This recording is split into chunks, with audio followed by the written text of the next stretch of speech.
muamalah. Dalam keadaan sehat walafiat. Amin amin ya rabbal alamin. Baik teman-teman sekalian, selawat serta salam senantiasa kita limpahkan kepada junjungan kita Nabi besar Muhammad SAW yang telah memberikan cahaya kebenaran, petunjuk jalan kepada kita semua, dan semoga kita mendapatkan syafaatnya di yaumul qiyamah nanti. Amin amin ya rabbal alamin.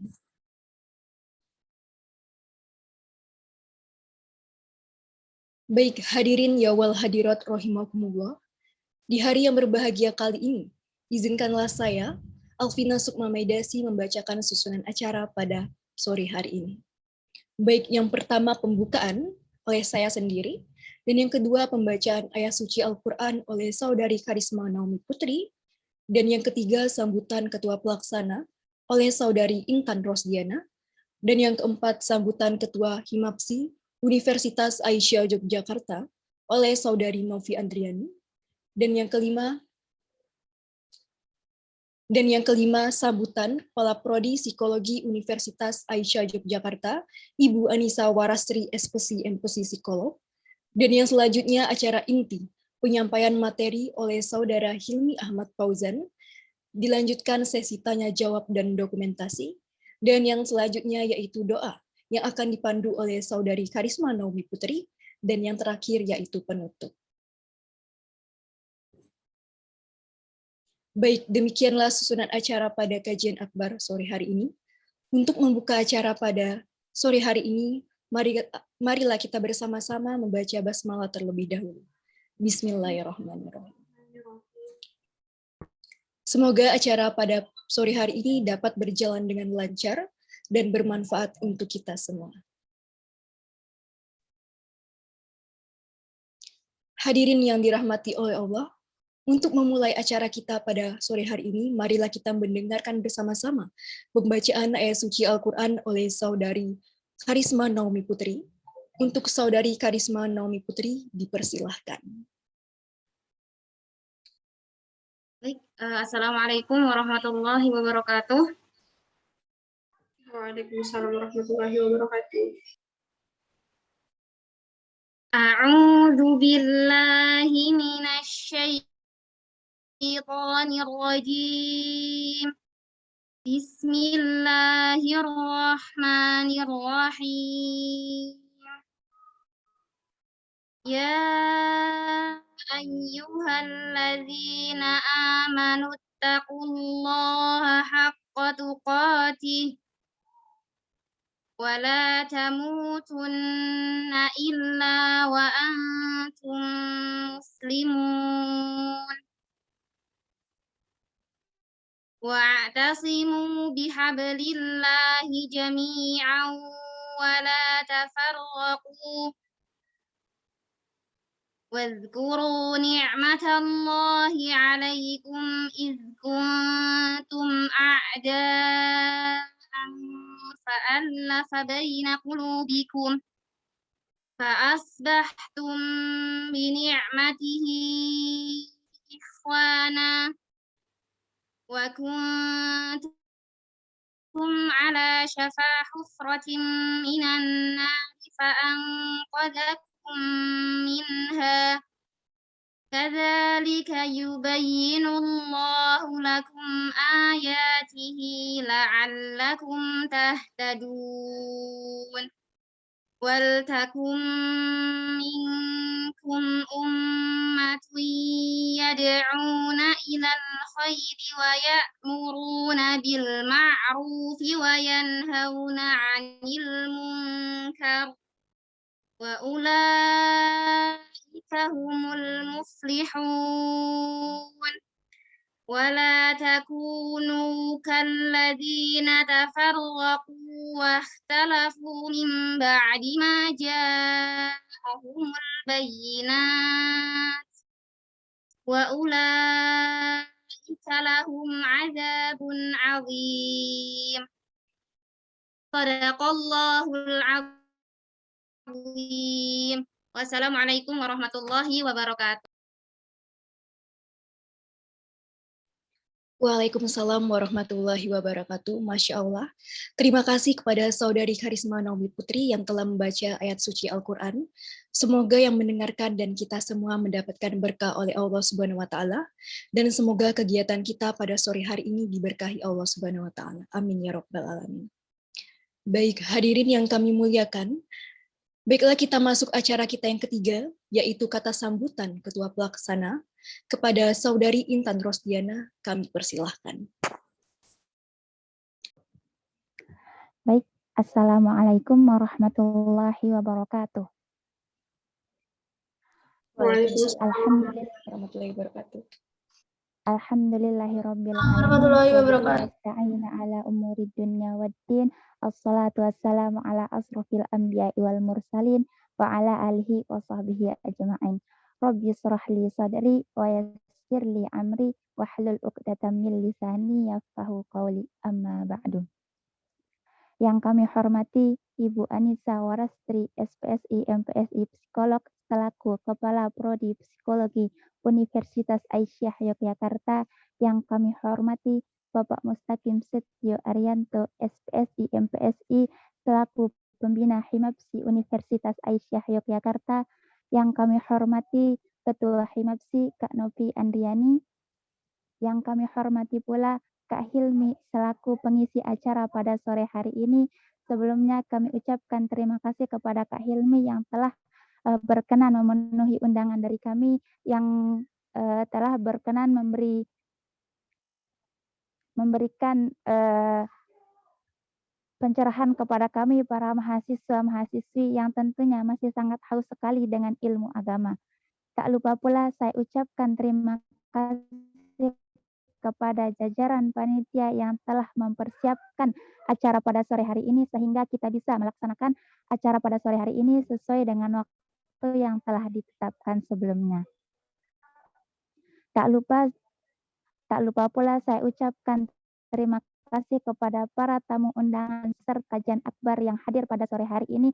Terima kasih karena telah menyempatkan waktunya untuk kita sama-sama belajar pada sore hari ini. Tentunya tanpa kehadiran kita semua, acara ini tidak akan berjalan dengan lancar. Hadirin yang kami hormati, marilah kita sama-sama mengucapkan puji syukur kehadirat Allah Subhanahu wa Ta'ala yang telah memberikan kita berbagai bentuk nikmat, mulai dari nikmat iman, nikmat Islam, hingga nikmat kesehatan, sehingga kita bisa berkumpul dalam mengikuti acara pada sore hari ini. Salawat serta salam tak lupa kita haturkan kepada Nabi besar Muhammad Sallallahu Alaihi Wasallam, kepada keluarganya, para sahabatnya, para pengikutnya hingga akhir zaman, termasuk kita pula. Semoga kita bisa mendapatkan syafaat beliau di yaumil akhir nanti. Amin, amin ya Rabbal Alamin. Hadirin yang kami hormati, adapun tujuan kami mengadakan kajian akbar pada sore hari ini adalah untuk meningkatkan tali ikhwah Islamiyah antara para dosen dengan mahasiswa, pemateri, dan juga tentunya dengan para peserta yang hadir pada sore hari ini. Selain itu pula untuk meningkatkan ketakwaan kita kepada Allah Subhanahu wa Ta'ala dan memberikan kesadaran yang lebih mendalam tentang agama Islam. Harapan kami dengan diadakannya kajian pada sore hari ini bisa membuat kita lebih semangat lagi dalam menjalani ibadah puasa, lebih semangat lagi dalam menjalani berbagai bentuk ibadah, termasuk di bulan Ramadan ini, di mana di bulan Ramadan ini segala kebaikan dilipat gandakan oleh Allah Subhanahu wa Ta'ala. Dan marilah teman-teman kita jadikan Ramadan kali ini sebagai wadah untuk menuntut ilmu, sebagai wadah latihan untuk selalu mengingat Allah Subhanahu wa Ta'ala. Sebagaimana ketika kita berpuasa di siang hari, kita takut untuk melakukan segala hal yang dapat mengurangi keberkahan puasa kita atau bahkan dapat membatalkan puasa kita. Hadirin yang kami hormati, sebagai penutup dari sambutan kali ini, semoga acara pada sore hari ini dapat berjalan dengan lancar dan mendapat keberkahan dari Allah. Semoga apapun ilmu yang kita dapatkan nanti bisa langsung kita implementasikan dalam kehidupan sehari-hari, karena ilmu yang bermanfaat adalah ilmu yang diamalkan, ilmu yang diajarkan, bukan ilmu yang disimpan untuk diri sendiri. Saya mewakili panitia yang bertugas. Mohon maaf bila dalam berlangsungnya acara pada sore hari ini terdapat beberapa kekurangan dan lain sebagainya. Karena kami juga panitia manusia biasa yang tidak luput dari salah ataupun kekeliruan. Mungkin hanya itu sambutan dari saya, kurang lebihnya mohon maaf. Billahi fi sabilil haq, fastabiqul khairat. Wassalamualaikum warahmatullahi wabarakatuh. Waalaikumsalam warahmatullahi wabarakatuh. Terima kasih kepada Saudari Intan Rostiana yang telah memberikan kata sambutannya. Baik, yang selanjutnya yaitu kata sambutan Ketua Himapsi Universitas Aisyah Yogyakarta kepada Saudari Novi Andriani, kami persilahkan.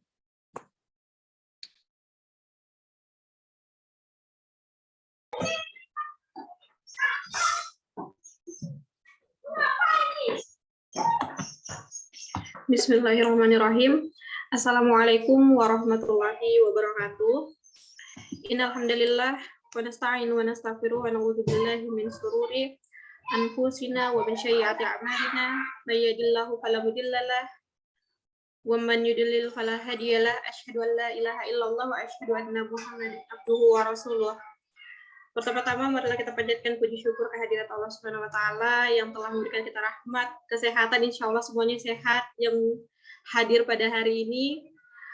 Dan tak lupa pula kita haturkan pula salawat serta salam kepada junjungan kita Nabiullah Nabi besar Muhammad sallallahu alaihi wasallam yang telah membawa kita dari zaman jahiliyah menuju zaman yang terang benderang hingga kita bisa merasakan hidup yang seperti sekarang.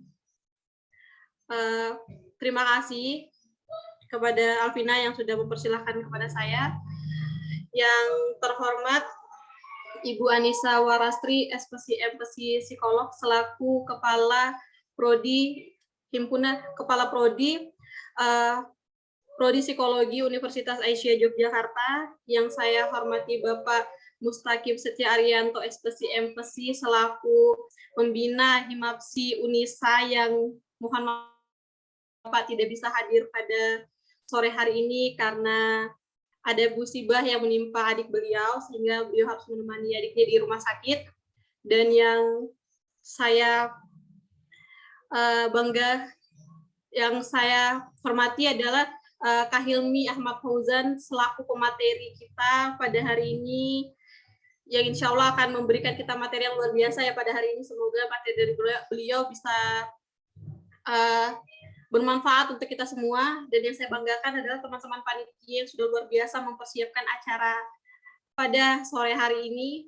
Dan yang saya cintai teman-teman peserta semua yang mungkin harus meninggalkan aktivitas yang lain untuk ikut bergabung di kajian akbar sore hari ini. Saya sangat berterima kasih sekali.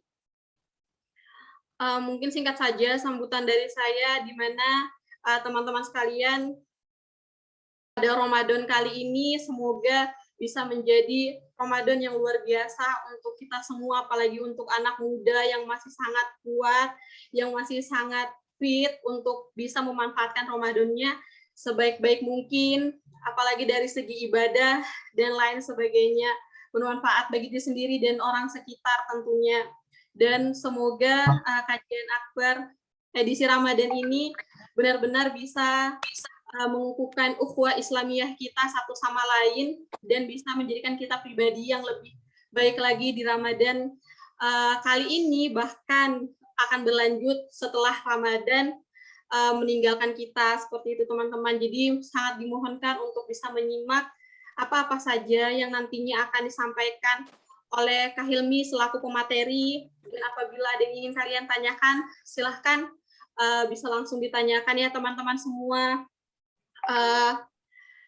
Itu saja mungkin sambutan dari saya. Mohon maaf apabila ada salah. Sekian, wassalamualaikum warahmatullahi wabarakatuh.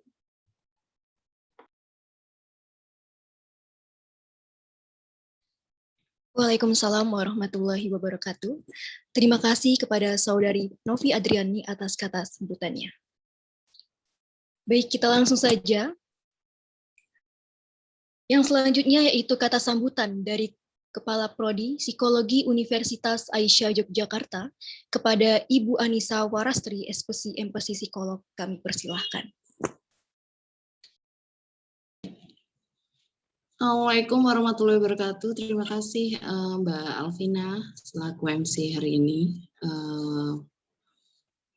Alhamdulillahirrahmanirrahim, kita masih diberi kesehatan ya untuk bisa berkumpul hari ini di dalam kajian akbar yang diselenggarakan oleh Hima Prodi Psikologi. Yang saya hormati, tadi mungkin Pak Mustaqim berhalangan hadir ya. Yang saya hormati Mbak Novi Andriani selaku Ketua Hima Prodi beserta jajarannya, kemudian panitia, dan yang saya hormati Mas Hilmi Ahmad Fauzan selaku narasumber hari ini. Saya pribadi dan atas nama Prodi mengucapkan terima kasih banyak Mas Hilmi sudah mau berkenan untuk mengisi, untuk sharing ilmu, sharing pengetahuan bersama mahasiswa kami. Mahasiswa kami ini memang butuh memang sharing-sharing hal yang seperti ini, sehingga memang mahasiswa kami itu diharapkan akan lebih semakin memiliki kompetensi, tidak hanya kompetensi untuk keilmuannya saja, tapi juga yang mempunyai akhlak yang memang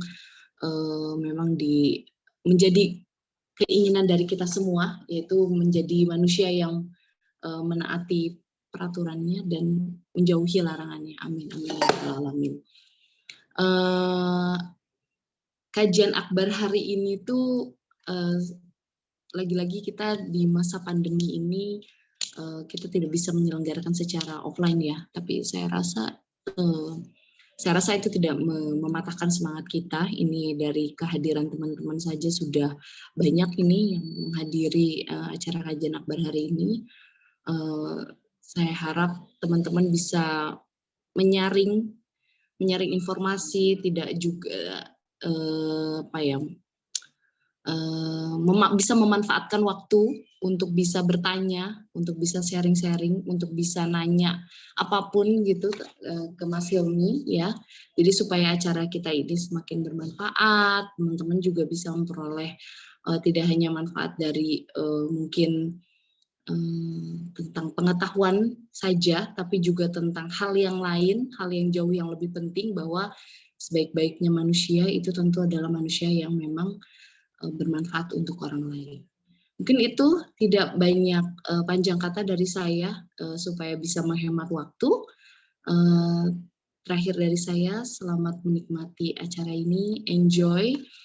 Semoga bisa rohani kita bisa tersiram dengan segar, jadi tidak hanya fisik aja tapi psikis kita juga dengan kajian Ramadan hari ini. Semoga bisa menghilangkan haus dan dahaga akan pengetahuan supaya kita menjadi orang yang beriman dan semakin berilmu, semakin beriman. Baik, itu saja dari saya. Fastabiqul khairat, wabillahi taufiq wa hidayah. Wassalamualaikum warahmatullahi wabarakatuh. Waalaikumsalam warahmatullahi wabarakatuh. Baik, terima kasih Ibu atas kata sambutannya. Baik, yang selanjutnya yaitu memasuki acara selanjutnya, yaitu pengenalan pemateri dan pembawaan materi oleh Saudara Hilmi Ahmad Fauzan. Baik, untuk sesi ini, sesi pengenalan pemateri beserta sesi tanya jawab akan dipandu oleh saudari kita yang sangat luar biasa pada sore hari ini, yaitu Delonix Regia Pawestri. Beliau adalah mahasiswi Psikologi Universitas Aisyah Yogyakarta Angkatan 2021. Baik, untuk saudari Delon, persilahkan untuk memandu sesi ini. Baik, terima kasih kepada Alvina selaku MC yang sangat bersinar pada sore hari ini yang telah memberikan kesempatan saya untuk memandu dan melanjutkan rangkaian acara pada sore hari ini. Oke, yang terhormat Ibu Anissa Warastri, SPSI MPSI Psikolog selaku Kaprodi Psikologi Universitas Aisyah Yogyakarta. Bapak Mustaqim Setio Arianta, SCMC, selaku pembina Himapsi, Universitas Aisyah Yogyakarta yang berhalangan hadir, dan pemateri kita Saudara Hilmi Ahmad Fauzan selaku pemateri, lalu Saudari Novi Andriani sebagai Ketua Himapsi, dan para hadirin yang sangat antusias mengikuti kajian akbar pada sore hari ini. Tahun ini termasuk tahun ketiga umat muslim menjalankan bulan Ramadan di mana pandemi COVID yang melanda Indonesia sejak 2 Maret 2020 silam. Bulan Ramadan merupakan bulan yang penuh berkah, penuh ampunan Allah SWT dan rahmatnya. Maka dari itulah sebagai seorang muslim yang beriman, kita perlu berlomba-lomba memaksimalkan ibadah beserta amalan-amalan utama di bulan yang penuh berkah ini. Bulan di mana dibukanya pintu surga Allah. Nah, bagaimana cara atau tips and tricks seorang muslim menjalankan Ramadan dengan semangat dan ibadah dan muamalah? Nah, bagaimana pada kesempatan kali ini itu semua akan dibahas oleh pemateri kita yang telah hadir pada hari ini, yakni Kak Hilmi Ahmad Fauzan. Biar lebih nyaman, kakak mau dipanggil apa nih Kak? Kak Hilmi, Kak Fauzan, atau Mas Hilmi? Hilmi aja boleh. Oke Kak. Gimana kabarnya Kak? Puasanya so far lancar aja kan? Alhamdulillah, sampai hari ke-14 lancar. Kak Hilmi ini ya merupakan seorang lulusan dari Pondok Tafidz Zain bin Sabit di Bekasi yang lulus dengan jumlah hafalan 30 juz dan merupakan lulusan SMA IT Baitul Muslim sebagai siswa teraktif di bidang non-akademik. Nah, terus di perkuliahan, Kak Hilmi menjadi mahasiswa teraktif yang lulus dengan IPK terakhir 3,66 di Universitas Lampung. Selain itu, Kak Hilmi juga menjadi penerima manfaat beasiswa Ethos ID, dan di tahun 2022, beliau menjadi delegasi International Movement di Turki. Wah, luar biasa sekali ya teman-teman. Nah, seperti biasa, kajian akbar ini dibagi dalam 2 sesi, yaitu 40 menit untuk sesi pemaparan materi oleh pemateri, dan dilanjutkan sesi tanya-jawab yang akan kami buka hingga jam 16.50 nanti. Untuk membuka kajian ini, marilah kita awali dengan membaca bismillah bersama-sama. Bismillahirrahmanirrahim. Selanjutnya kami persilakan kepada Kak Hilmi Ahmad Fauzan untuk menyajikan paparan materi. Waktu dan tempat kami persilakan. Ya, terima kasih pada MC, pada seluruh peserta juga yang sudah hadir, khusus buat MC dan moderator yang sudah memberikan waktu dan mempersilahkan saya untuk menyampaikan materi. Bismillahirrahmanirrahim. Teman-teman semua, mungkin kita bisa membuka dengan saling mendoakan. Assalamualaikum warahmatullahi wabarakatuh. Alhamdulillahirabbil alamin. Wassalatu wassalamu ala Rasulillah. La haula wala quwwata illa billah.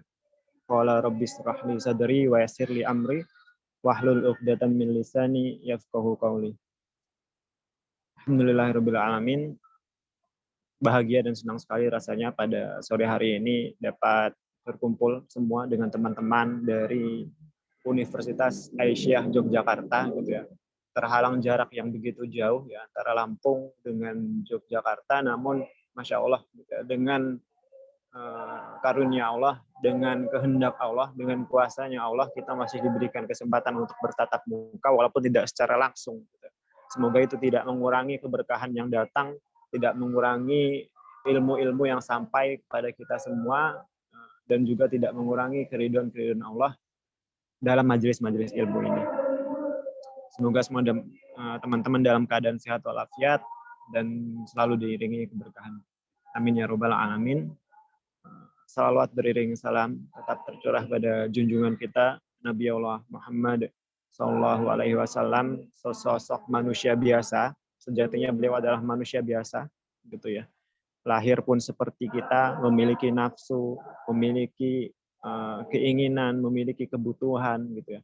Memiliki, ya maksudnya bukan terlahir sebagai manusia yang memiliki keahlian khusus atau indera keenam atau hal-hal lain, gitu. Artinya beliau terlahir sebagai manusia biasa seperti kita semua. Namun karena kebiasaan yang beliau ajarkan kepada kita, kebiasaan yang beliau turunkan kepada kita, kebiasaan yang beliau ajarkan sebagai sunnahnya, kebiasaan yang selalu beliau hidupkan dalam setiap hari-hari beliau membuat beliau menjadi manusia yang luar biasa. Dan hal ini tidak hanya pengakuan sepihak dari umat muslim saja. Artinya keluar biasaan sesosok Muhammad, sosok Rasul kita, itu tidak hanya diakui sebagai umat muslim, tapi juga diakui oleh manusia seluruh umat bumi, seluruh umat dunia.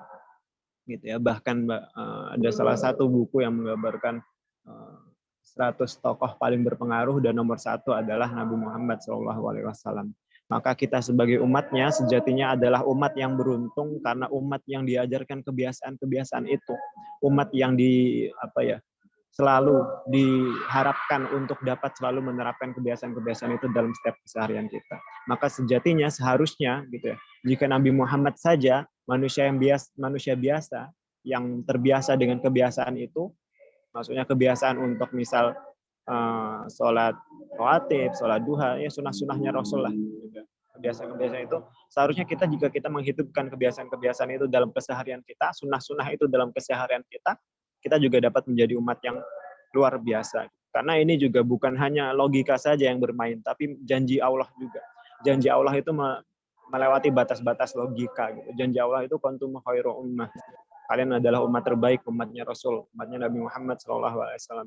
Ukhrijat linnas, diturunkan di antara manusia, ta'muruna bil ma'ruf, menyeru kepada kebaikan, wa tanhauna 'anil munkar, dan mencegah dari keburukan gitu. Wa tu'minuna billah gitu. Dan beriman kepada Allah. Kuntum khairu ummat ukhrijat linnas ta'muruna bil ma'ruf wa tanhauna 'anil munkar wa tu'minuna billah. Artinya ini janji Allah gitu. Kita yakin bahwa Al-Qur'an gitu ya. Kitab Allah itu adalah kalam Allah. Adalah perkataan-perkataan Allah, adalah kalimat-kalimat Allah, dan kita yakin Allah itu tidak pernah membohong, tidak pernah mengingkar janji, gitu. Maka kita yakin seharusnya umatnya Nabi Muhammad adalah umat yang terbaik, dan kita adalah orang-orang terbaik, orang-orang yang beruntung. Semoga kita yang selalu berusaha untuk selalu menerapkan kebiasaan itu dalam setiap keseharian kita, kelak dapat berkumpul kembali, ya teman-teman, dengan keadaan yang lebih baik, di lingkaran yang lebih baik, di tempat yang lebih baik, dengan kondisi yang lebih baik, dengan adanya manusia terbaik berada di tengah-tengah kita. Rasulullah SAW di tempat terbaik, yaitu surganya Allah Subhanahu wa Ta'ala. Amin ya Rabbal Alamin. Semoga itu juga pengakuan-pengakuan bahwa kita adalah umatnya Nabi Muhammad itu tidak hanya kita yang mengakui, tidak sepihak kita doang yang mengakui, tapi juga diakui oleh Nabi Muhammad SAW. Sehingga kelak ketika Nabi Muhammad mencari mana umatku gitu, di yaumil akhir, kita termasuk yang diakui sebagai beliau, dirangkul oleh beliau, masuk ke dalam lingkarannya. Insya Allah itu termasuk cita-cita tertinggi yang kita harapkan dapat menjadi awal perjalanan kita dalam kehidupan akhirat. Karena sejatinya kehidupan di dunia itu adalah kehidupan yang sangat pendek sekali. Bahkan dalam suatu hadis menyebutkan bahwa kehidupan dunia itu pendeknya seperti 1/4 waktu duha. Jadi kalau manusia itu hidup 60 tahun, gitu ya, kalau kita bandingkan 1 hari di dunia adalah 1000 tahun di akhirat, dan umat manusia itu adalah 60 tahun di dunia hidupnya, rata-rata 60-70 tahun, maka artinya di akhirat kalau kita konversikan sekitar 60.000 sampai 70.000 tahun gitu. Maka kehidupan di dunia itu seharusnya 60 tahun dibandingkan 60.000 sampai 70.000 tahun itu cuma berapa persennya. Dan ini beberapa persennya ini kalau hadis menyebutkan itu hanya 1/4 waktu duha. Maka alangkah meruginya kita ketika kita hanya mempersiapkan kehidupan yang sebentar itu. Dan sejatinya kehidupan manusia kita itu yang kekal itu ada di akhirat yang panjang, dan kita selalu berharap awalan kehidupan kita di akhirat adalah awalan yang baik, yaitu diakuinya kita sebagai umatnya Nabi Muhammad SAW. Amin ya Rabbal Alamin. Yang saya hormati mungkin Kaprodi Psikologi Universitas Aisyah Yogyakarta, Ketua Umum Hima Psikologi, dan para teman-teman peserta juga panitia. Semoga dalam lindungan Allah. Teman-teman, mungkin saya izin memperkenalkan diri sekali lagi ya. Nama saya Hilmi Ahmad Fauzan, biasa dipanggil Hilmi, dari Fakultas Hukum Universitas Lampung, angkatan 2018. Gitu. Mohon maaf ya kalau di sini mungkin agak bising dan agak ada suara-suara lewat, karena di sini saya juga sedang di luar ruangan gitu. Dan mungkin sebelum kita sampai kepada materi, ada beberapa hal yang perlu saya sampaikan. Pertama, mohon maaf mungkin kalau adanya ketidakmaksimalan. Artinya sebenarnya saya sudah mencoba untuk mempersiapkan PowerPoint gitu ya beberapa waktu lalu, tapi qadarullah belum bisa, dan hari ini qadarullah juga gitu ya. Allah takdirkan ada urusan-urusan urgent lain yang perlu saya selesaikan. Jadi mungkin nanti materi dari saya singkat, kita banyakin di diskusi. Semoga nanti teman-teman banyak pertanyaan-pertanyaan yang muncul, atau ada hal yang perlu disanggah atau dari teman-teman yang perlu disampaikan. Karena sejatinya kita di sini sama-sama sebagai fakir ilmu, sama-sama sebagai orang yang mencari ilmu. Saya pun sebagai seorang murid, gitu ya. Saya pun sebagai seorang pencari ilmu. Saya bukan orang yang berilmu juga, bukan seorang ulama, bukan seorang alim, gitu ya. Jadi sejatinya kita sama-sama sharing ilmu di sini. Oke, teman-teman, terkait bagaimana menjaga stabilitas semangat untuk bermuamalah ketika Ramadan. Gitu. Sebenarnya ketika kita berbicara terkait hal ini, ada satu kata yang kaitannya lekat sekali dengan bagaimana kita menjaga muamalah, semangat bermuamalah, semangat beramal gitu. Kalau muamalah ya beramal, bekerja gitu ya, beribadah ketika bulan Ramadan. Ada satu kata yang kaitannya begitu erat dengan tema kita pada sore hari ini, yaitu kata hanif. Nah, hanif itu apa sih, teman-teman? Hanif itu gitu ya, kalau coba kita artikan secara bahasa, tentu dia berasal dari akar kata dari bahasa Arab, dan akar katanya itu hanafa yuhanifu, ha nun fa. Artinya apa? Lurus. Artinya hanif itu lurus. Dia dari susunan 3 huruf ya, ha, nun dengan fa. Artinya lurus. Nah, itu kalau kita artikan secara bahasa. Namun kalau kita artikan secara definisi secara ininya, hanif itu adalah orang yang dia selalu berusaha untuk tetap pada jalan-jalan yang lurus, untuk tetap pada jalan-jalan kebaikan. Dan pertanyaannya adalah sekarang yang muncul, teman-teman, bagaimana sih kita itu tetap menjadi pribadi-pribadi yang lurus, pribadi yang tetap berada di jalan yang lurus, nggak belok kiri kanan, gitu. Atau ketika belok kiri kanan pun atas dasar syariat Allah, atas dasar perintah Allah, gitu ya. Nah, inilah yang perlu kita pertanyakan memang setiap hari. Kita mungkin di tiap harinya pernah gitu, terpikirkan gitu ya. Sebenarnya yang hari ini saya lakukan itu tujuannya apa? Yang hari ini saya lakukan itu tujuannya apa sih? Misal ketika kita sedang melakukan atau amal-amal seperti ini, mengadakan kajian akbar. Kemudian kita bertanya, apa sih tujuan mengadakan kajian akbar ini? Coba hima atau kota panitianya mungkin pernah mempertanyakan hal itu. Atau mungkin ketika saya sampaikan hal ini terpikirkan juga, sebenarnya tujuan ini apa? Tujuan diadakannya kajian-kajian akbar seperti ini. Apakah hanya sekedar untuk penuntasan program kerja, gitu ya? Yang penting berjalan, tuntas, nanti ketika laporan juga selesai, gitu ya, laporan pertanggungjawaban selesai. Ataukah ada tujuan-tujuan lain yang perlu kita perlu kita perbaiki gitu, dalam setiap program-program itu, gitu, dalam setiap muamalah-muamalah kita. Karena sebenarnya teman-teman, tujuan itu mempengaruhi dengan keistiqomahan kita untuk terus berada pada jalan-jalan kebaikan. Gitu. Nah, itu memang. Nah, terkadang misalnya ketika sudah selesai, gitu, ketika kita sudah selesai menjalankan programnya, gitu ya, atau sudah menemukan tujuannya, gitu ya, kemudian selesai, tujuan sudah tercapai, gitu ya, kita mikir lagi nih, misal ngadain kajian akbar, oh tujuannya supaya tadi kalau yang saya dengar dari sambutan, mengeratkan silaturahmi, menambah ilmu-ilmu tentang keislaman dan lain sebagainya. Tapi setelah itu misal sudah selesai, gitu, alhamdulillah gitu, tujuan tercapai, silaturahmi antar peserta, antar panitia, antar pemateri dan juga para kaprodi dan juga ketua-ketua hima, itu misal terjalin, gitu, selesai tujuannya, program juga sudah terlaksana. Selanjutnya pertanyaan selanjutnya muncul lagi nih teman-teman, ketika sudah selesai, apalagi nih yang mau kita lakukan, terus tujuannya apa lagi gitu. Sebenarnya seperti itu, hal seperti itu sejatinya wajar terjadi dalam setiap kehidupan kita. Gak hanya kehidupan berorganisasi, bahkan kehidupan individu, kehidupan pribadi. Ketika kita lulus dari perkuliahan misal, setelah itu mau ngapain lagi? Terus, oh ternyata cari kerja. Setelah kerja tujuannya apa? Oh sudah dapat kerja, ternyata menikah. Setelah menikah tujuannya apa? Oh sudah dapat pasangan, apalagi gitu. Sehingga apa ya? Kayaknya nggak pernah ada habisnya gitu ya. Kehidupan dunia, amalan dunia itu nggak pernah ada habisnya. Selesai satu, maka akan datang lagi satu. Selesai satu, akan datang lagi satu. Masalah satu selesai, akan datang lagi masalah lainnya. Tugas kuliah satu selesai, akan datang lagi tugas selanjutnya. Kita selesai mengerjakan tugas ini, tiba-tiba muncul tugas baru lagi. Hal seperti itu sebenarnya sering terjadi, wajar terjadi dalam kehidupan manusia. Memang seperti itu. Karena fitrahnya kehidupan manusia itu dinamis. Dinamis itu terus bergerak gitu. Dan justru aneh ketika kehidupan manusia itu sifatnya statis, nggak pernah ada pergerakan. Tiap hari gitu-gitu aja. Pagi sarapan, terus misalnya pokoknya kerjaannya hal yang terulang itu saja, itu statis, nggak pernah ada progres, nggak pernah ada penambahan kapasitas untuk penambahan kapasitas diri dan lain sebagainya, penambahan ilmu, itu nggak pernah ada.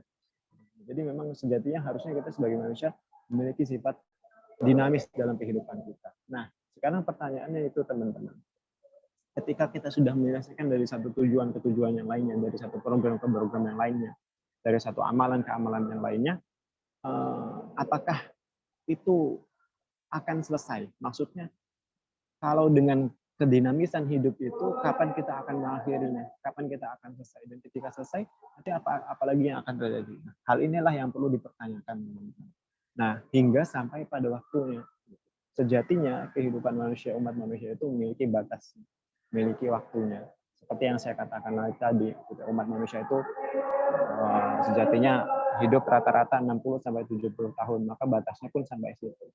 Maka sebelum sampai di umur itu harusnya kita sudah menyadari gitu, bahwa sejatinya kullu nafsin dha'iqatul maut. Setiap manusia itu, setiap insan gitu ya, setiap nafs, setiap diri, setiap individu itu tuh akan menghadapi kematian. Dan namanya kematian itu teman-teman bukan artinya mengakhiri hidup. Ada tujuan-tujuan lain kelak yang perlu didapat. Dan inilah yang perlu kita perbaiki terkait tujuan dan niat kita untuk memperbaiki muamalah-muamalah selanjutnya, amalan-amalan selanjutnya. Yaitu tujuan hidup kita adalah untuk kembali kepada Allah. Karena sejatinya kematian itu adalah kembalinya kita kepada kehidupan kita yang sejati. Karena umat manusia itu diciptakan pertama kali itu di surga. Tempat aslinya di surga, kampungnya di surga, di akhirat. Kita ini di sini cuma disuruh cari bekal sebanyak-banyaknya untuk nanti diukur apakah pantas atau tidak. Apakah pantas atau tidak untuk pada sampai kehidupan akhirat selanjutnya. Nah, itu teman-teman memang yang perlu kita perbaiki, bahwa sejatinya setiap kehidupan kita, setiap tujuan hidup kita itu adalah untuk menambah bekal selanjutnya. Karena saya juga pernah mendengar gitu, kutipan dari salah satu ustadz yang pernah saya ikuti kajiannya, bahwa sejatinya life mapping gitu ya. Sekarang itu banyak kita ikuti webinar atau seminar-seminar life mapping, bagaimana menyusun hidup yang baik gitu ya, jangka panjang dari bulanan, kemudian 3 bulanan, 6 bulanan, 1 tahunan, 3 tahunan, 4 tahun, 5 tahun, gitu, 10 tahun, bahkan sampai 15 tahun. Kalau kita hitung secara matematika kita, itu adalah life mapping yang panjang gitu. Kayak Masya Allah gitu, subhanallah rasanya orang hebat yang sudah bisa menentukan kemana hidupnya 15 tahun ke depan. Orang hebat yang sudah bisa menentukan kemana hidupnya 5 tahun ke depan. Orang hebat yang sudah bisa menentukan jadwalnya per hari. Orang hebat yang sudah bisa menentukan jadwalnya per 1 bulan, per 3 bulan. Kayaknya hebat banget ketika dia sekolah life mapping, sekolah 1 minggu life mapping. Tapi sejatinya teman-teman, hal itu tuh terlalu pendek. Karena sejatinya life mapping terbaik itu adalah life mapping akhirat. Bagaimana kita menentukan kehidupan kita 15.000 tahun ke depan atau keabadiannya lagi 16.000 tahun ke depan, 100.000 tahun ke depan, karena di akhirat itu panjang kehidupannya teman-teman, nggak pernah habis. Dan itu yang perlu kita yang perlu kita susun perencanaannya, dan perencanaan itu disusunnya bekalnya hanya 60 tahun di surga, hanya 1/4 waktu duha tadi, gitu teman-teman. Dan ini terlalu pendek, gitu. Terlalu pendek untuk untuk mengambil bekal kehidupan yang lebih panjang lagi nantinya. Maka apakah mungkin dengan 1/4 duha itu tadi kita bisa menyiapkan waktu untuk kehidupan abadi, Kalau kita nalar secara logika itu pasti tidak mungkin. Maka Allah turunkan bulan Ramadan. Bulan Ramadan bulan di mana amal-amal kebaikan manusia itu dilipat gandakan. Bahkan ada satu malam yang hanya muncul di bulan Ramadan. Di malam ini ketika kita mendapatkannya maka malam 1000 bulan. Insya Allah malam 1000 bulan itu artinya waktunya panjang sekali. Artinya waktunya kita farming pahala, waktunya kita cari pahala sebanyak-banyaknya itu di bulan Ramadan. Karena umur kita yang 60 tahun, yang seperempat waktu duha ini nggak akan pernah cukup untuk mempersiapkan life mapping kita di kehidupan abadi yang selanjutnya. Nggak akan pernah cukup. Maka sejatinya orang hebat itu tidak hanya orang yang bisa mempersiapkan kehidupannya 15 tahun ke depan, tapi kehidupannya, yaitu yang saya katakan 15.000 tahun ke depan, bahkan kehidupan abadi selanjutnya. Maka Allah turunkan bulan Ramadan, gitu ya, di dalam Al-Baqarah, gitu, ayat 183. Ya ayyuhallazina amanu kutiba alaikumusyamu kama kutiba alal ladzina min qablikum la'allakum tattaqun. Ya ayyuhallazina amanu, wahai orang-orang yang beriman, kutiba alaikumusyamu, diwajibkan atasmu berpuasa. Kutiba alaikumusyamu kama kutiba alal ladzina min qablikum, seperti diwajibkannya sama kutiba alal ladzina min qablikum, umat-umat sebelummu, la'allakum tattaqun, supaya kamu bertakwa. Nah, ini kalau kita sekarang coba definisikan Ramadan itu apa sih? Nah, sebenarnya dari ayat ini gitu ya, kita bisa ada satu hal yang menarik gitu dari ayat ini. Kenapa di situ ditulisnya kutiba? Kutiba itu ya teman-teman, artinya diwajibkan. Dari katanya, kalau saya tidak salah ya, mungkin kalau ada yang paham bisa dibenarkan. Kaf gitu ya. Kaf, kemudian ta sama ba. Kutiba, diwajibkan. Kenapa sih Allah itu menuliskan di Al-Baqarah ayat 183 itu kutiba, bukan yaktubu, atau apa ya? Bukan. Jadi kalau bahasa Indonesia itu Allah itu menuliskannya diwajibkan, bukan mewajibkan, bukan aku wajibkan, bukan terwajibkan, bukan, tapi diwajibkan gitu. Dan Allah nggak menulis subjek yang mewajibkan ini siapa. Apakah Allah, apakah Nabi Muhammad, ataukah siapa gitu, nggak ditulis di situ, Allah nggak menyebutkan di ayat itu. Yang Allah sebutkan itu kutiba alaikumusiyam, diwajibkan padamu berpuasa. Karena sebenarnya teman-teman yang saya dapatkan kemarin beberapa waktu lalu gitu ya, saya ikut kajian juga, kutiba alaikumusiyam itu kenapa dituliskannya diwajibkan gitu ya. Karena sejatinya manfaat dari siam ini ya, yang dituliskan di sini juga bukan Ramadan, tapi yang dituliskan di sini adalah siam, puasa. Manfaat dari siam, dari puasa itu akan terasa nggak hanya bagi umat muslim. Kalau kita manfaatnya secara psikis ya, secara kesehatan psikis gitu, secara kesehatan jasmani, ya. Itu manfaat kesehatannya nggak terasa bagi umat muslim saja, tapi dibagi seluruh umat. Maka sejatinya seluruh umat itu sebenarnya seharusnya gitu ya, dia bisa mewajibkan dirinya sendiri untuk berpuasa supaya untuk menjaga kesehatannya. Ini manfaat dari puasa dulu ya. Nah, itu sebenarnya ajaibnya dari ayat itu. Kemudian di ayat selanjutnya saya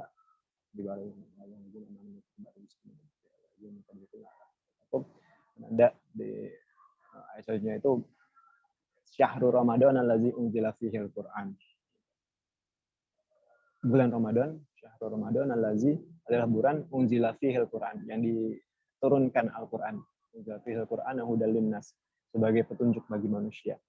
Ini teman-teman, sebenarnya dari dua ayat ini ada satu kesimpulan menarik yang bisa kita tarik. Ada satu benang merah yang bisa kita ambil, yaitu keidentikan bulan Ramadan adalah pertama siam, kedua Quran. Jadi bulan Ramadan itu identiknya dengan dua hal. Pertama Al-Quran, kedua puasa. Nah, ini kuncinya teman-teman, bagaimana kita bisa terus bermuamalah, terus bersemangat dalam menjalankan bulan Ramadan. Kuncinya adalah pertama, ya pasti kita menjalankan puasa. Kedua, mendekatkan diri kepada Allah melalui Al-Quran gitu. Melalui Al-Quran. Ini Allah jelaskan di Al-Quran itu diturunkan ketika bulan Ramadan, maka jadinya kita juga waktunya untuk panen pahala itu melalui membaca Al-Quran. Ini juga ada di Al-Quran surat An-Nur ayat ke-35. Allahu nurus samawati wal ard. Allahu nurus samawati wal ard. Masalun nurihi kamishkatin fiha misbah al-misbahu fi zujajah az-zujajatu ka'annaha kawkabun durriyun yuqadu min sajaratin mubarakah. Gitu. Memang artinya memang panjang ya ayat 35 An-Nur ini, tapi kalau yang kita simpulkan ini adalah maksud dari ayat An-Nur ini adalah cahaya Allah itu terang, dan cahayanya Allah itu akan menerangi umat muslim, orang-orang yang beriman. Nah, iman ini kaitannya erat dengan Al-Quran. Orang muslim itu syaratnya nggak hanya harus beriman, tapi juga harus membaca Al-Quran, gitu ya. Karena tidak ada iman tanpa Al-Quran dan tidak ada Al-Quran tanpa iman. Kita mungkin bisa beriman, kita mungkin bisa mempercayai Allah, gitu.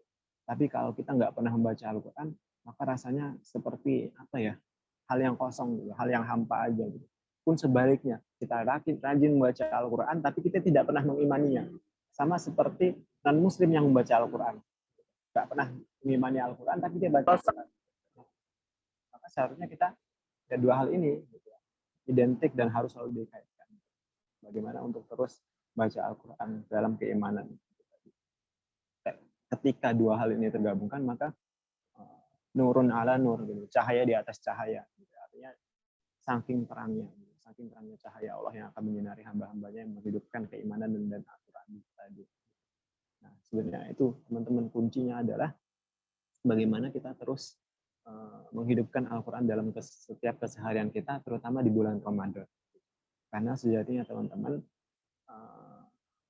ada salah satu dalil juga, ala bizikrillah yatatma'innal qulub, gitu. Dengan mengingat Allah maka hatimu akan tenang. Dan ini ditulisnya memang zikrillah, gitu, mengingat Allah. Zikir memang kita mungkin pahamnya sebagai orang Indonesia adalah zikir, gitu, cara mengingat Allah. Tapi sejatinya mengingat Allah itu nggak hanya melalui zikir, gitu, tapi melalui banyak hal, gitu. Ketika kita sholat pun kita mengingat Allah. Ketika kita membaca Al-Quran pun kita mengingat Allah. Dan seharusnya ketika kita melakukan ibadah lain itu kita mengingat Allah. Karena umat manusia itu diutus ke bumi, wa ma khalaqtul jinna wal insa illa liya'budun. Tidak aku ciptakan jin dan manusia kecuali untuk beribadah kepadaku. Dan ibadah ini cakupannya luas, nggak hanya ibadah secara ritualisme sholat, doa, baca Quran, enggak. Tapi ada banyak jenis-jenis ibadah yang lainnya. Dan ini cara mengingat Allah adalah terus menghidupkan ibadah kita itu diniatkan oleh Allah untuk Allah Subhanahu wa taala, gitu. Seperti saya sebutkan tadi, kalau tujuannya bingung, ya tujuannya adalah untuk Allah, gitu. Untuk apa ngadain kajian akbar? Untuk Allah. Untuk apa saya ngerjain tugas dari dosen ini? Untuk Allah. Untuk apa saya berkuliah? Untuk Allah, gitu. Maka semuanya adalah untuk Allah, gitu. Kalau kata orang-orang memang ilallah, dari Allah untuk Allah dan kembali pada Allah, gitu. Kalau saya nggak salah seperti itu. Nah, ini teman-teman, sejatinya tujuan yang perlu kita perbaiki adalah sejatinya untuk Allah Subhanahu wa taala, dan kita juga perlu memahami bahwa ini mungkin tadi saya lupa menyampaikan, berhubung tadi ada dalil yang muncul, gitu ya, jadi saya teringat ma khalaqtul jinna wal insa illa liya'budun, tidak aku ciptakan jin dan manusia kecuali untuk beribadah kepada. Nah, ibadah itu apa sih teman-teman? Apakah hanya sholat? Apakah hanya zikir? Apakah hanya baca Quran? Apakah hanya berdoa itu bentuk ibadah? Enggak. Ibadah itu terbagi menjadi dua, gitu. Ibadah mahdoh dan ibadah ghairu mahdoh. Ibadah mahdoh itu hukum dasarnya dia haram kecuali yang Allah perintahkan. Contohnya apa? Sholat, kemudian doa, kemudian zikir. Pokoknya ibadah yang hubungannya antara individu dengan Tuhannya, antara kita dengan Allah. Itu ibadah mahdoh namanya. Hukum dasarnya haram. Pokoknya haram. Ibadah mahdoh itu nggak boleh dilakukan kecuali yang Allah perintahkan aja. Jadi kita nggak boleh nambahin waktu sholat jadi 6 kali dalam sehari, waktu asar jadi 5 rakaat, nggak boleh, gitu. Karena itu haram, nggak Allah perintahkan. Karena ibadah mahdoh itu haram untuk dijalankan, haram untuk ditunaikan kecuali yang Allah perintahkan. Itu ibadah mahdoh. Dia hubungannya antara individu dengan Allah, dengan Tuhannya. Kemudian yang kedua itu ibadah ghairu mahdoh. Ibadah ghairu mahdoh ini hukum dasarnya mubah, diperbolehkan. Boleh, kecuali yang Allah larang. Jadi bedanya itu ya. Kalau ibadah mahdoh haram, kecuali yang Allah perintahkan. Kalau ibadah ghairu mahdoh boleh, kecuali yang Allah larang. Jadi banyak ibadah ghairu mahdoh. Kita berkuliah itu ibadah. Kita apa ya? Bekerja cari duit itu ibadah. Kita ngapain lagi? Keseharian kita dari bangun pagi sampai tidur lagi, bahkan tidur kita itu bisa dinilai ibadah kalau diniatkan tujuannya untuk Allah Subhanahu wa taala. Dan itu adalah cara kita untuk terus mengistiqomahkan bermuamalah di tiap harinya ketika bulan Ramadan. Meniatkan untuk Allah Subhanahu wa taala, memahami bahwa setiap kehidupan kita adalah ibadah, adalah untuk mengharapkan ridhonya Allah gitu. Apalagi ya? Mungkin itu sih ya teman-teman. Terakhir ada satu kisah gitu ya, dari sahabat, tapi bukan sahabatnya Nabi Muhammad gitu. Saya selalu terngiang-ngiang kisah ini ketika saya menyampaikan materi atau kajian. Itu saya selalu menyampaikan kisah ini. Saya dapatkan kisah ini dari salah satu ustadz favorit saya, itu Ustadz Umar Mita. Beliau berkisah, jadi ketika zaman Nabi Musa gitu ya, kitabnya masih Taurat, itu ada salah satu sahabatnya Nabi Musa namanya Bal'am bin Bawro.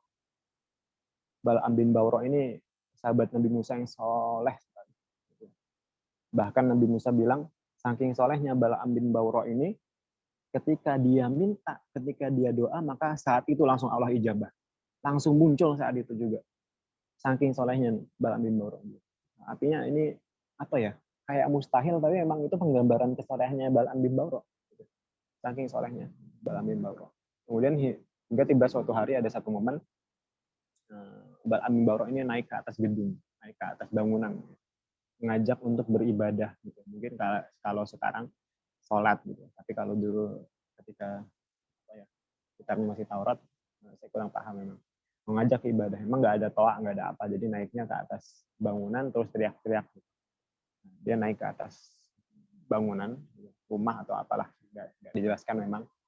Kemudian ketika di atas bangunan selesai dia memanggil umat Nabi Musa untuk beribadah, dia ngelihat di bawah itu ada sosok wanita cantik paras. Beliau tertarik, kagum, turunlah dari bangunan itu. Dia turun, disamperin si wanita ini. Apa yang Bal'am bin Bawro bilang? Bal'am bin Bawro bilang, saya menyukaimu besok, saya menyukaimu dan ingin menikahimu besok. Ini sebenarnya intermezzo dari Ustadz Umar Mita waktu itu. Ini hebatnya Bal'am bin Bawro seperti ini. Kalau mungkin laki-laki zaman sekarang, dia menjanjikan, 3 tahun lagi, 2 tahun lagi, 5 tahun lagi saya akan nikahin kamu. Tapi Bal'am bin Bawro, besok saya akan nikahin kamu. Datang langsung samperin untuk ungkapin besok saya nikahin.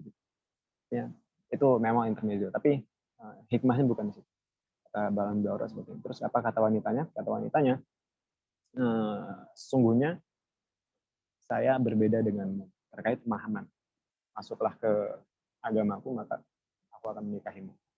Ya udah, oke, Bal'am bin Bawro. Masuklah Bal'am bin Bawro ke agamanya si perempuan ini.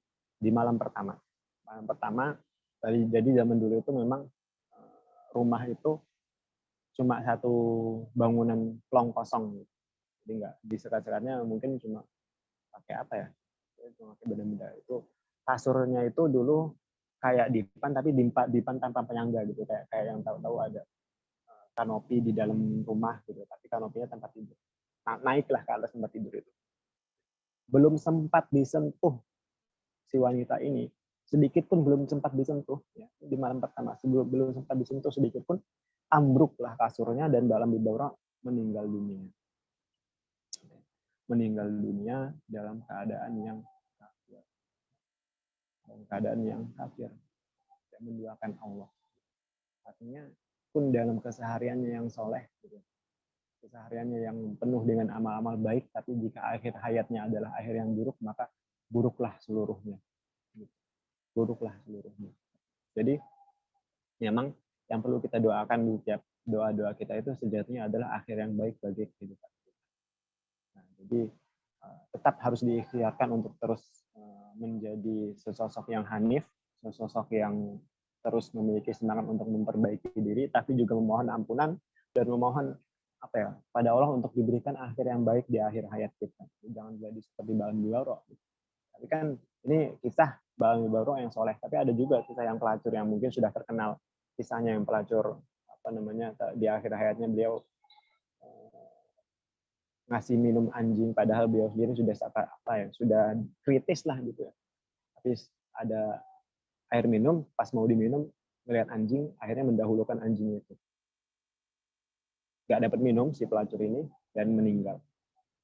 Artinya meninggal dalam keadaan yang baik, walaupun hari-harinya penuh dengan amalan maksiat-maksiat. Yang namanya pelacur lah. Kita tidak bisa menafikan bahwa pelacur pasti hari-harinya dipenuhi dengan dosa. Memang perlu selalu didoakan untuk mendapatkan akhir hidup yang baik. Dan tips itu ya, saya kemarin baca, tadi saya baca tips untuk menjaga semangat untuk semangat beribadah di bulan Ramadan. Pertama, niat. Innamal a'malu binniyat wa innamal likulli imri'in ma nawa. Faman kanat hijratuhu lidunya yusibuha aw imra'atin yankihuha fa hijratuhu ila ma hajara ilaihi faman kanat hijratuhu ila Allahi wa rasulih fa hijratuhu ila Allahi wa rasulih. Kayaknya tukar sih, tapi ya kurang lebih seperti itu. Artinya memang sungguhnya amal itu bergantung pada niatnya. Barang siapa yang berhijrah karena Allah dan Rasulnya, maka ia akan mendapat. Barang siapa yang berhijrah karena dunia yang ia kejar atau karena wanita yang ingin ia nikahi, maka ia akan mendapatkannya. Tapi barang siapa yang mengejar, yang berhijrah karena Allah dan Rasulnya, maka dia akan mendapatkan Allah dan Rasulnya dan akan mendapatkan seluruhnya. Jadi kalau kita niatkan tujuan kita, amalan kita untuk Allah Subhanahu Wa Taala, insya Allah seluruhnya bakal dapat, termasuk ridhonya Allah, ridhonya Rasul, syafaatnya Allah dan syafaatnya, ridhonya Allah dan syafaatnya Rasul. Jadi itu teman-teman, yang pertama niat, kedua bersyukur. Syukur itu tidak hanya mengucap hamdalah, tapi juga mengoptimalkan sebaik mungkin apa yang Allah beri. Karena kita ini adalah hamba hina, sehina-hinanya hamba yang nggak punya apa-apa. Bahkan jasad kita itu bukan punya kita. Ruh kita itu bukan punya kita. Itu semuanya pemberian Allah. Kalau semua Allah cabut, ya udah kita nggak punya apa-apa. Maka sejatinya sama seperti kita ngasih kado ke orang, kita berharap orangnya itu nggak hanya mengucap makasih, tapi kadonya dipakai untuk hal-hal yang manfaat, misal ngasih jamnya dipakai di tiap hari gitu. Nggak hanya mengucap makasih gitu. Nah, itulah syukur itu seperti itu juga. Jadi ketika Allah kasih kita kesempatan untuk hidup, maka kita maksimalkan untuk tidak hanya mengucap syukur, alhamdulillah, tapi juga bersyukurnya dengan cara memanfaatkan tubuh kita dan segala hal yang kita punya, titipan Allah itu untuk hal-hal yang bermanfaat. Terus yang terakhir, selalu mengingat kematian. Nah, sebetulnya kalau orang yang cerdas adalah orang yang bisa selalu mengingat kematian dalam setiap hidupnya. Mungkin itu saja, kurang lebih. Jazakallahu khairan katsir. Sekali lagi, apa yang baik-baik, teman-teman, ini yang perlu saya tegaskan memang di akhir sebelum saya tutup. Apa yang baik-baik yang sampai kepada kalian, itu sejatinya bukan datang dari saya. Itu adalah kebenarannya Allah. Kesempurnaannya Allah. Yang Allah coba sampaikan mungkin perantaranya melalui mulut saya. Namun apa yang buruk, sejatinya adalah ketidakmampuan saya, kehinaan saya sebagai seorang hamba yang tidak mampu menyampaikan kesempurnaannya Allah. Semoga Allah mengampuni dosa-dosa saya, dan semoga ini menjadi nasihat pribadi buat diri saya. Dan semoga juga bisa menjadi nasihat buat teman-teman. Wabillahi taufiq wal hidayah. Wassalamualaikum warahmatullahi wabarakatuh. Waalaikumsalam warahmatullahi wabarakatuh. Baik, itu tadi paparan materi yang luar biasa dari Kak Hilmi Ahmad Fauzan. Terima kasih, Kak. Lanjut ke sesi berikutnya, yakni sesi tanya jawab. Kami akan membatasi maksimal 3 pertanyaan bagi para hadirin yang ingin mengajukan pertanyaan. Bisa raise hand atau bertanya di kolom komentar. Dan sebelum bertanya, mohon menyebutkan nama serta asal instansi terlebih dahulu. Silakan yang ingin bertanya.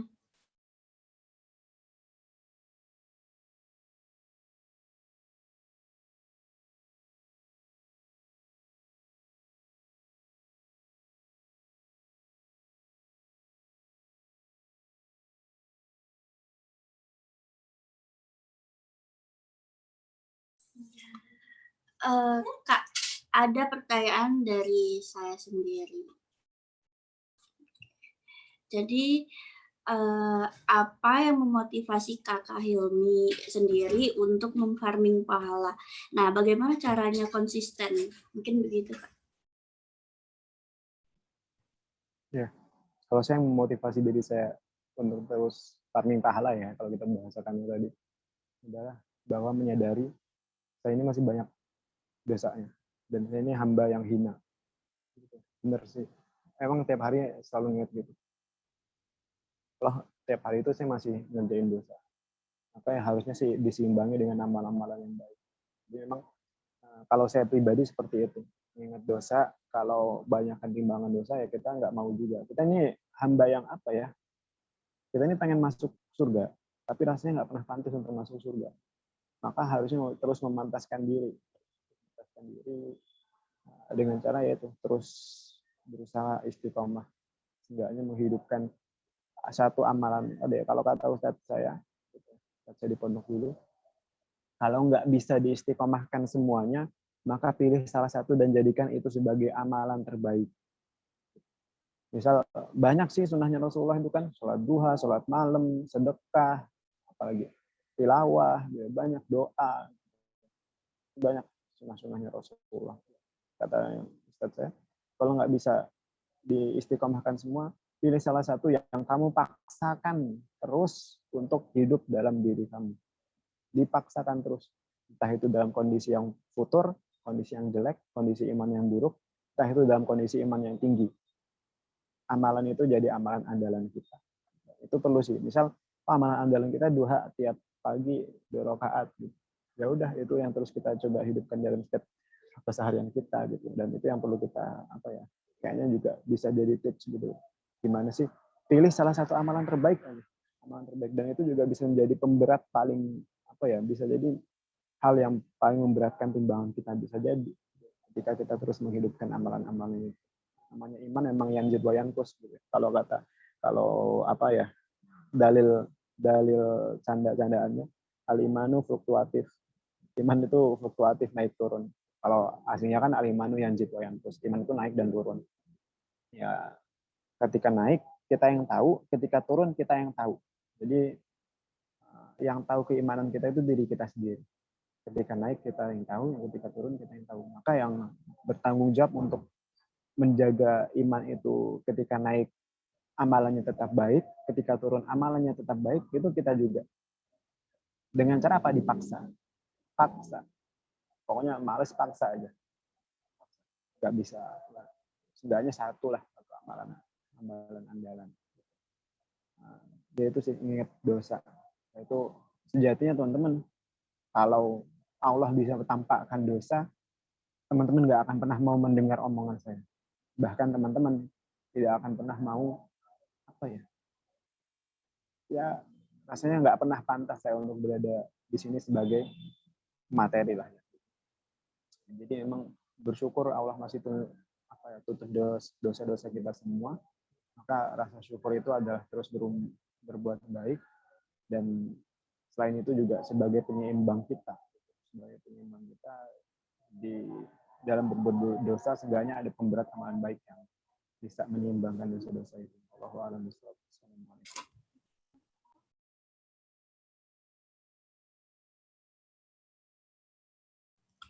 Baik, terima kasih Kak Hilmi atas jawabannya.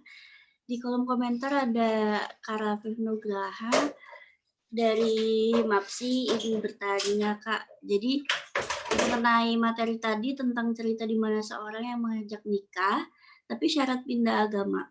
Nah, jika itu diterapkan di zaman sekarang yang banyak mungkin berpacaran atau berhubungan dan ingin melanjutkan ke jenjang pernikahan, itu gimana hukumnya? Jika yang cowok muslim dan cewek non-muslim. Terima kasih sebelumnya. Baik, silakan dijawab. Ya, memang ini agak melebar sih pertanyaan, tapi nggak apa-apa. Ya jelas, kalau di kisah itu saja, Balaam bin Ba'ra, dia belum pernah melakukan peribadatan agama itu loh. Cuma, oke, saya masuk agama kamu. Pun di malam pertama belum pernah disentuh si wanita ini. Tapi meninggal dalam keadaan yang kafir. Dan namanya dosa dosa syirik, dosa menduakan Allah ya, itu rasanya dosa yang paling Allah benci dan nggak pernah bisa diampuni. Jadi kalau saya, pendapat pribadi saya, lebih baik tinggalkan saja, cari yang sesama muslim. Karena banyak kok yang sesama muslim, ngapain kita cari yang non muslim kalau itu mempersulit. Jadi seperti itu. Dan kalau berat gitu, memang mungkin yang dianggap sekarang itu berat rasanya. Oh, ini kasih atau gimana, sudah melakukan banyak hal itu berat untuk meninggalkannya gitu. Yakinlah bahwa sejatinya berat itu gimana ya? Kalau di dalam Al-Quran itu ada sesuatu yang amat kamu benci, tapi sejatinya ia baik bagimu, dan ada sesuatu yang amat engkau cintai, tapi sejatinya ia buruk bagimu. Jadi, oh ya, kutiba alaikumul qital. Wa asa ang takrahu syai'aw wa huwa khairul lakum, wa asa ang tuhibbu syai'aw wa huwa syarrul lakum. Jadi ada yang sejatinya kita tuh kayaknya benci banget, tapi bisa untuk ninggalin. Tapi sebenarnya itu hal yang baik. Terus ada juga yang kayaknya kita cintai banget, tapi sebenarnya itu hal yang buruk buat kita. Nah, ini patokannya ini aja teman-teman. Gitu ya. Allah sudah menjelaskan bahwa dosa menduakan Allah itu dosa yang sudah diampuni, ya sudah, jangan sampai hal itu terjadi. Lebih baik kita tinggalkan, cari yang sesama muslim saja. Kalau saya juga tegas sih, cari yang sesama muslim saja. Itu saja. Izin bertanya, Kak. Oke, silahkan kepada serta. Kan menurut cerita-cerita orang itu kan katanya ketika bulan puasa itu semua setan itu dirantai gitu. Semua setan itu dirantai. Sementara banyak sekali kasus-kasus yang dimana manusia tersebut seperti setan gitu, dalam artian karakternya seperti setan, kayak misalkan membegal, terus membunuh. Nah itu kan banyak sekali kan di dalam bulan Ramadan ini kan. Nah terus ketika kita bermuamalah seperti tema di sini itu banyak sekali yang riba, banyak sekali yang menggunakan unsur kecurangan. Nah bagaimana di mana letak puasa ini yang katanya merantai si setan tersebut kan. Nah terus saya menanggapi dari Mas Hilmi Ahmad itu terkait dengan tadi perkawinan antara wanita muslim dan juga cowok yang non muslim gitu, dalam artian sebenarnya itu tuh memang banyak sih kasus-kasus di dalam Al-Quran juga ada, tapi melihat filologinya gitu, dilihat dari filologi kayak di waktu dulu itu kan banyak sekali antara umat Islam dan juga non Islam menikah. Nah tapi untuk zaman sekarang itu kan seakan-akan keringanan tersebut tidak ada dispensasi gitu. Ketika saya orang Islam menikah dengan non Islam, ya tidak boleh. Hukum fikihnya kan seperti itu. Nah sementara fikih itu kan ketika kita sudah mengetahui fikih, ya maka akan banyak sekali toleransinya gitu. Nah itu solusi yang didapatkan dari hukum fikih dan juga Al-Quran itu gimana ketika menanggapi tadi pernikahan. Kalau ditinggalkan sih ya mungkin itu bukan solusi ya Mas Hilmi Ahmad. Tapi untuk tidak meninggalkan unsur cintanya itu di situ. Gimana Mas Ahmad? Terima kasih. Ya, saya jawab yang pertama dulu ya. Karena yang kedua sebenarnya agak berat kalau bergantung dengan fikih. Yang pertama gini. Allah menjelaskan bahwa ketika bulan Ramadan itu setan diikat. Ya ini benar. Kita yakin kalam Allah itu nggak ada yang bohong. Semua janji Allah itu benar. Allah itu nggak pernah ikat janji, nggak pernah berbohong. Gitu. Maka ketika Allah bilang setan itu dirantai ketika bulan Ramadan, ya kita yakin itu benar, memang dirantai. Gitu. Terus kenapa masih ada kejahatan gitu? Nah itulah memang terkadang setan yang Allah rantai, yang Allah dalam tanda kutip penjara gitu ya, yang Allah kurung, itu adalah setan yang dia sehari-harinya adalah berwujud apa ya, setan goib tuh ya kalau kita mungkin ini ya definisikan. Tapi ada satu hal yang sebenarnya diuji ketika bulan Ramadan. Ramadan itu ujiannya bukan hanya nafsu makan dan minum, tapi nafsu-nafsu yang lain. Nah, maka ujiannya di situ. Ketika ada hal-hal buruk, hal-hal jahat, ya sejatinya itu bukan setan. Itu adalah nafsu kita. Nafsunya umat manusia. Dan nafsu itu adalah hal yang paling sulit untuk dikalahkan. Hal yang paling sulit untuk dikalahkan. Diri kita sendiri itu adalah hal yang paling sulit untuk dikalahkan. Melebihi godaan setan, melebihi godaan teman, lebih ya, hal-hal yang lain, nafsu kita, nafsu diri kita itu yang paling sulit dikalahkan. Maka ada salah satu ini sih, memang ketika kita bulan Ramadan dan kita masih berbuat buruk, maka kita mengetahui bahwa sejatinya selama ini yang berbuat buruk itu adalah nafsu kita, bukan akibat setan. Maka ya itu, Ramadan itu fungsinya untuk bagaimana diuji umat Islam, umat manusia itu diuji bagaimana kita bisa menahan nafsu kita untuk nggak berbuat buruk. Nggak hanya menahan nafsu untuk nggak makan dan minum, gitu, tapi juga nafsu-nafsu yang lain. Terus kalau yang terkait pernikahan berbeda agama, ini memang ranah yang sensitif, gitu, apalagi sekarang. Gitu. Banyak sekali pemikiran yang masuk, gitu, banyak kali gojol pikir kalau dibilangnya itu perang pemikiran yang masuk. Gitu. Entah itu pemikiran barat, pemikiran timur, banyak yang masuk. Gitu. Nah, kalau saya sendiri ya, kalau pendapat pribadi saya ya tegas, gitu ya. Kalau tidak ada yang mengalah untuk masuk ke Muslim, masuk ke Islam, ya sudah, saya memilih tinggalkan. Gitu. Kalau saya pribadi seperti itu, dengan ilmu-ilmu yang saya miliki, dengan keterbatasan yang saya miliki, keterbatasan ilmu yang saya miliki, saya tegas. Gitu. Kalau tidak ada yang kalau nggak pengen masuk ke Islam, ya sudah tinggalkan. Karena masih banyak hal lain yang masih banyak umat Islam lain yang pokoknya masih banyak wanita lain, pasangan lain yang dia masih semuslim yang bisa kita nikahi, yang bisa kita jadikan pasangan gitu. Kalau saya sih tegas seperti itu. Tapi mungkin memang saya yakin jawaban yang teman-teman harapkan bukan seperti itu gitu ya.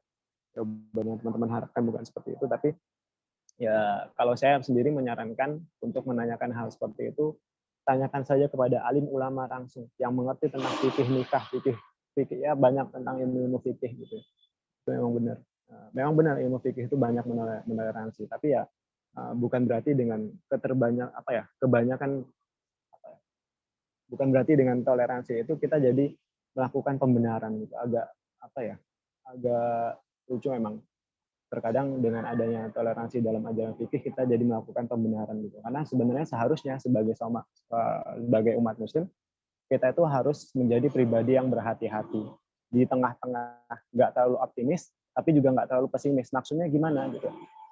Bukan nggak terlalu optimis tapi juga nggak terlalu pesimis. Maksudnya di tengah-tengah itu kita optimis, Allah itu maha toleransi, maha pembeli pokoknya maha memaafkan, maha mengampuni gitu. Kita yakin. Tapi di lain sisi kita pesimis dengan diri kita. Apakah akan Allah ampuni dosa kita? Apakah amalan-amalan saya ini akan Allah ridhoi?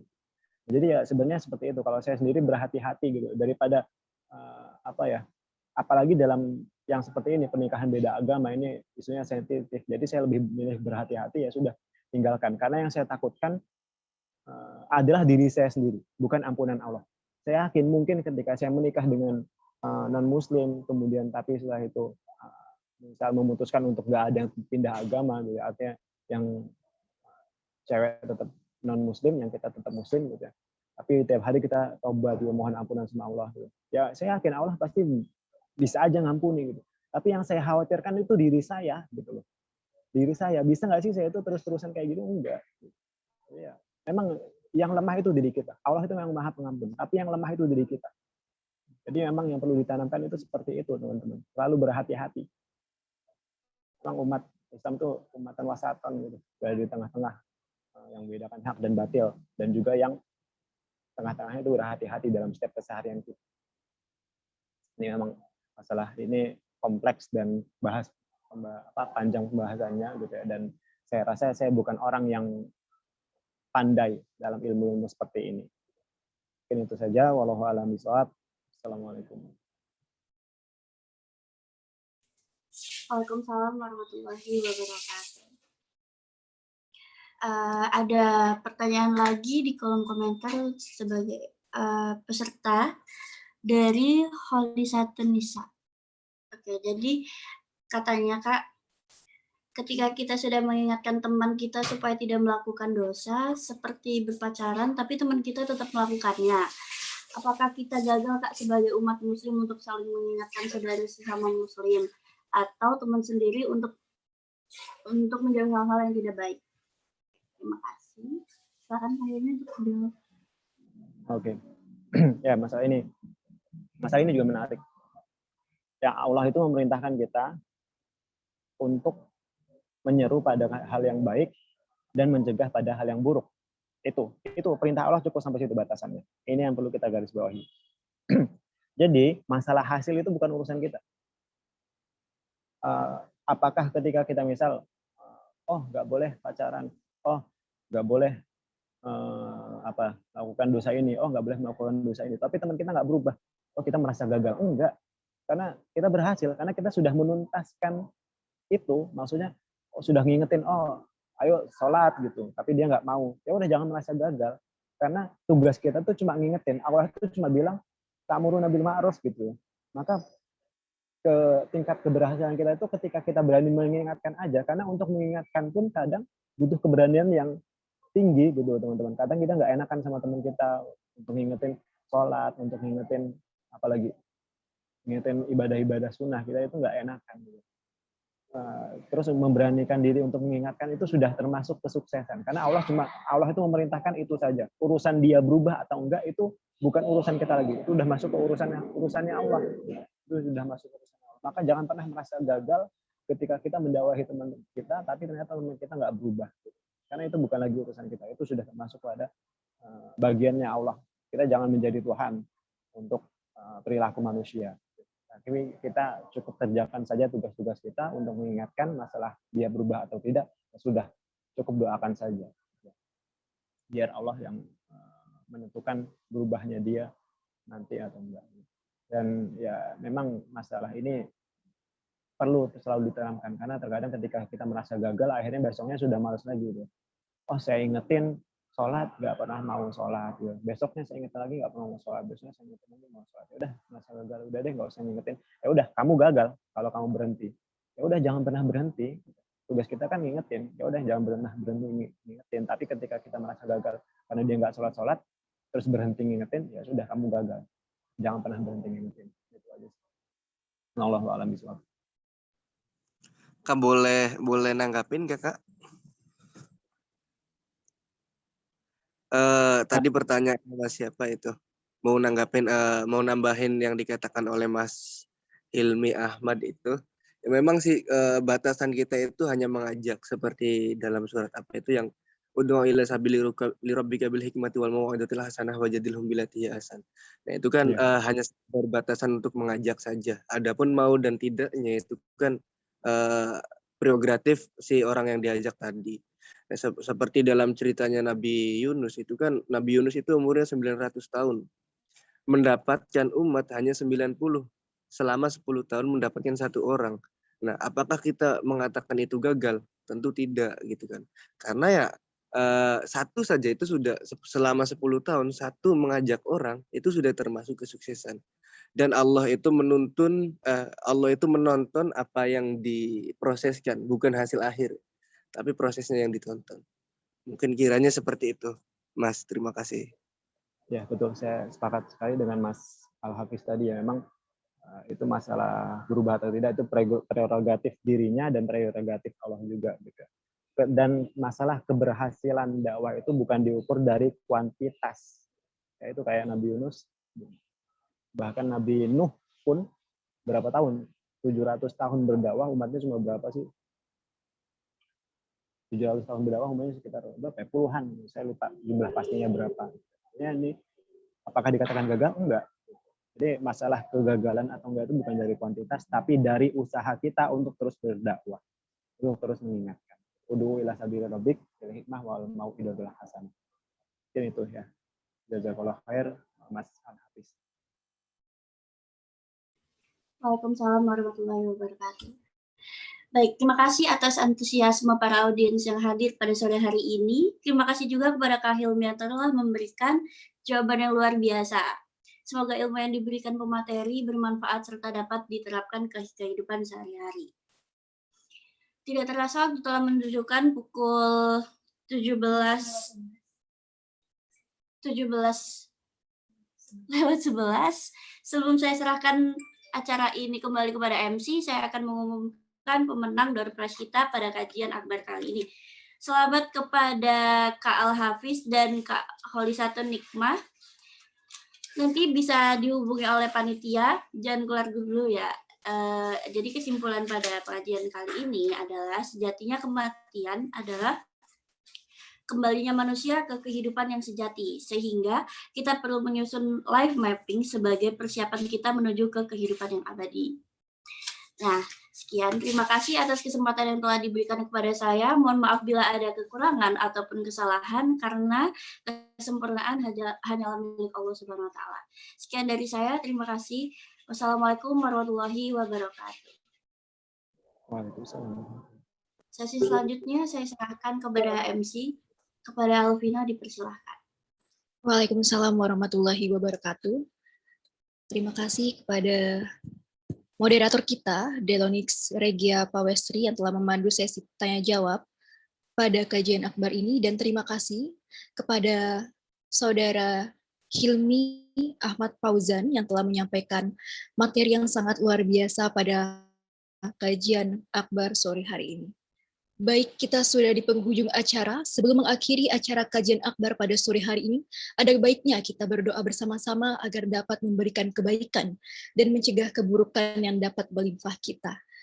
Baik, dipersilakan kepada Saudari Karisma Naomi Putri untuk memandu doa pada kajian akbar sore hari ini. Assalamualaikum warahmatullahi wabarakatuh.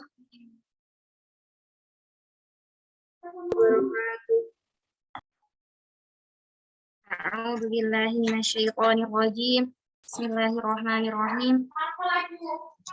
Allahumma aslih lana dinana allati huwa ismatu amrina wa aslih lana dunyaya allati fiha ma'ashuna wa aslih lana akhiratana allati fiha ma'aduna waj'alil hayata ziyadatan lana fi kulli khair waj'alil mauta rahatan lana min kulli syarr.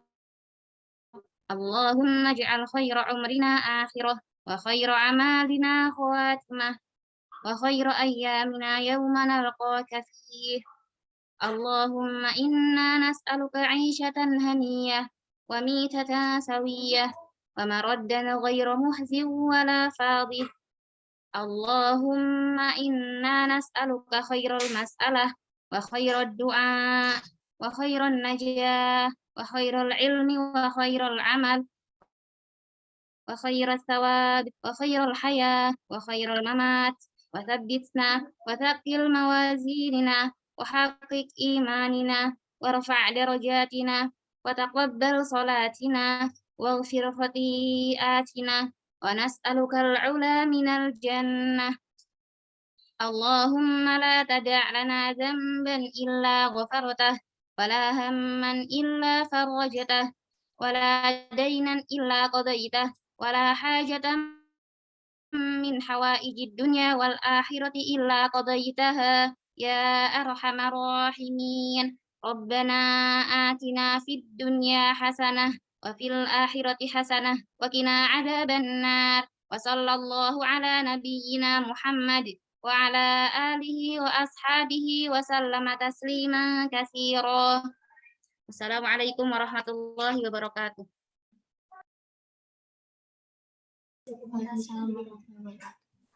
Waalaikumsalam warahmatullahi wabarakatuh. Baik, terima kasih kepada Saudari Karisma Naomi Putri atas memandu doa pada kajian akbar sore hari ini. Semoga dengan doa tadi kita dapat diberkahi Allah Subhanahu wa Ta'ala. Baik, untuk peserta sekalian, sebelum kita mengakhiri acara kajian akbar ini, kita akan ada sesi dokumentasi. Buat teman-teman yang belum on cam, diharapkan on cam, karena kita akan...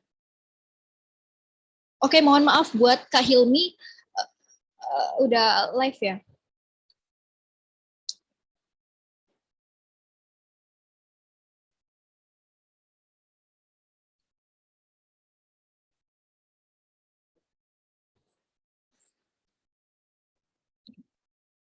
Baik, ya terima kasih sebelumnya Kak. Sebelumnya mohon maaf kakak-kakak sekalian, boleh on cam sejenak untuk sesi dokumentasi kita ya. Ini ada 3 slide. Baik, langsung saja di slide pertama, saya hitung mundur, 3, 2, 1. 3, 2, 1.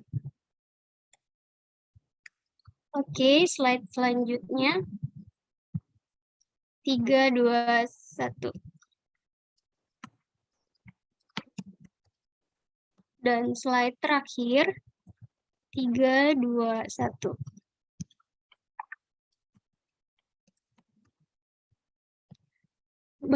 Baik, terima kasih kakak-kakak sekalian.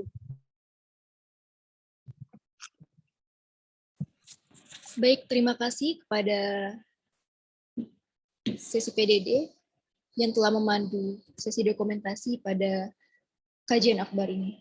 Baik, untuk teman-teman sekalian, mohon maaf, jangan keluar dulu karena setelah ini kita akan kirim link presensi terlebih dahulu. Dan mohon maaf sekali karena ada keterlambatan dari panitia.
Baik, itu tadi teman-teman link presensi dan untuk link sertifikatnya diharapkan untuk mengisi ya, karena langsung link presensi itu langsung otomatis masuk ke sertifikat.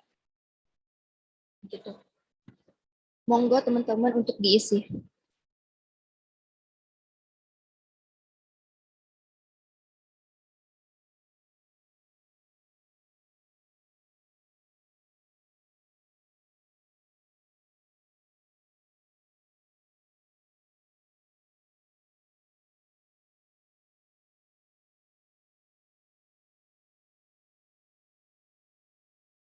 Oke. Saya rasa sudah.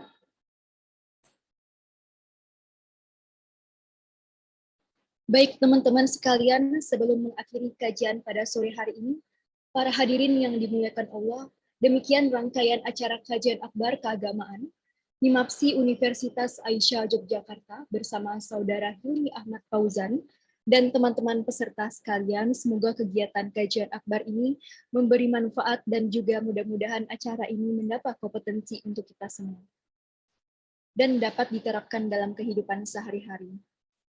Bunga mawar, bunga belati, indah dipandang di pagi hari. Saya pamit undur diri, kami ucapkan terima kasih. Saya Alvina Sukma Medasi selaku pembawa acara pamit undur diri, mewakili penyelenggara kami mohon maaf apabila ada hal-hal yang kurang berkenan. Saya akhiri, wabillahi taufiq wal hidayah, wassalamualaikum warahmatullahi wabarakatuh. Waalaikumsalam warahmatullahi wabarakatuh. Untuk panitia, stay ya. Terima kasih kepada teman-teman peserta semua yang sudah menyempatkan waktunya.